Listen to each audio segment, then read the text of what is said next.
જામનગર યાર્ડમાં ટેકાના ભાવની મગફળીની ખરીદી પ્રક્રિયા મંદ ગતિએ જિલ્લાના અન્ય કેન્દ્રોની તુલનાએ જામનગર યાર્ડ કેન્દ્ર ખૂબ જ પાછળ છે ત્યારે યાર્ડમાં મગફળી રિજેક્શનનું પ્રમાણ પણ વધુ છે। ખરીદ પ્રક્રિયાના દિવસો બાદ ખેડૂતોને પેમેન્ટ નથી મળતું। માવઠાએ મગફળીને નુકસાન પહોંચાડ્યું છે તેવી ખેડૂતોની રાવ છે ત્યારે મંદ ગતિએ અને વિલંબના કારણે પડતર પાક એ વધુ બગડ્યો છે।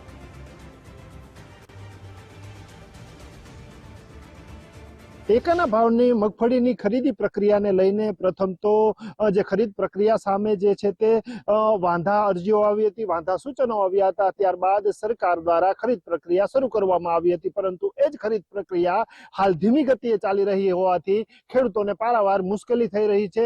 જેની ખરીદી થઈ ચૂકી છે તેને પેમેન્ટ નથી આવતું અને જેને ખરીદી બાકી છે એટલે કે ટેકાના ભાવનું વેચાણ કરવાનું બાકી છે તેનું તંત્ર દ્વારા જે છે તે ખરીદ કરવામાં નથી આવતી। આપણી સાથે ખેડૂતો છે તેની સાથે જ સીધો સંપર્ક કરશું, શું એમની પરિસ્થિતિ છે। શું કાકા, તમે ક્યાંથી આવો છો, શું નામ છે, શું તમારી તકલીફ છે? હું ચંગા ગામનો ખાતેદાર છું।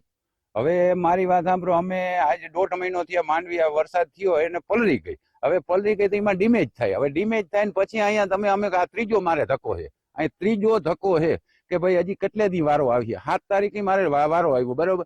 હવે 7 તારીખમાં અમે આ ત્રીજો ધક્કો ખાઈ અને હજી અમારું કોઈ સોલ્યુશન, હજી આપણે અહીંયા જઈએ તો આ માલ ફરફર પડ્યો। હવે આમાં કઈ કોઈ ચાલુ નથી, કોઈ બંધ છે, આ બધું જોવું છે। હવે આમાં કોઈ ઠેકાણું છે નહીં, તો હવે અમારે કરવું શું? વેચી નાખવી કે પછી રાખવી કે વા માંડવી અહીં આવીએ તો ડિમેજ થાય છે કાયમ। જાણે વરસાદ પલરે એટલે જરાક નબળી માંડવી હોય એટલે એમાં કોઈ જીવાત પડે, કોઈ ઓલું થાય, પછી એક ડિમેજ વધારે થતી જાય। તો હવે અમારે આને સોલ્યુશન શું?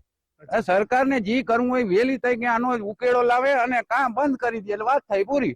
કે બધા ખેડૂત સરકાર દ્વારા ધીમી પ્રક્રિયા છે, ખરીદ પ્રક્રિયા થતી નથી। આપણી સાથે અન્ય ખેડૂત છે તેની સાથે વાત કરશું। કાકા, ક્યાંથી આવો છો, શું તમારી તકલીફ? રામપર ગામથી આવું અને મારી મગફળી 1 મહિનો અને 10 દિવસે જોખાઈ ગઈ છે। મારે છોકરાના લગ્ન છે 14-15 તારીખમાં, હજી મને પેમેન્ટ મળ્યું નથી અને હું આ કાયમ ધક્કા ખાઉં તો મને કોઈ જવાબ દેતું નથી। રાઘવજીભાઈને અમારે સંપર્ક કરવો, અમારા અહીંનો છે, પણ રાઘવજીભાઈનું કોઈ ગામડે ફરે પણ અહીંયા યાર્ડમાં આવતા નથી। એટલે જામનગર યાર્ડમાં થતી ખરીદ પ્રક્રિયા ધીમી છે તો સાથે સાથે જેને ખરીદી થઈ ચૂકી છે તેને પણ પેમેન્ટ મળતું નથી એવી ફરિયાદો છે। આપણી સાથે ખેડૂત આગેવાન વસરામભાઈ છે। વસરામભાઈ, આ સમગ્ર સમસ્યા શું નિરાકરણ, શું કહીશું? જામનગર યાર્ડમાં 9-11 થી ખરીદી કેન્દ્ર ચાલુ થયું છે મગફળીનું ટેકાના ભાવે। બંને કેન્દ્રમાં ખૂબ ધીમી ગતિએ ચાલે છે। ટોટલ 19,000 જેટલું રજીસ્ટ્રેશન જામનગર તાલુકામાં ખેડૂતોનું થયું છે। એ 19,000ની સામે અત્યારે બંને કેન્દ્રોમાંથી 6,500 થી 7,000 ખેડૂતોની મગફળી જોખાણી છે।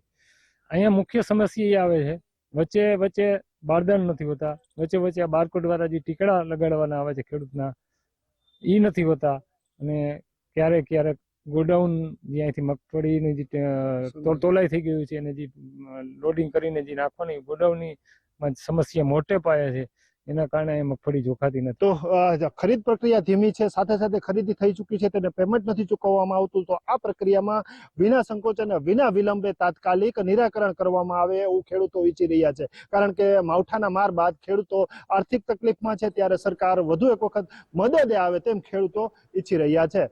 કેમેરામેન હિરેન ગાંધીની સાથે નથુ આહિર, ગુજરાત ફર્સ્ટ, જામનગર।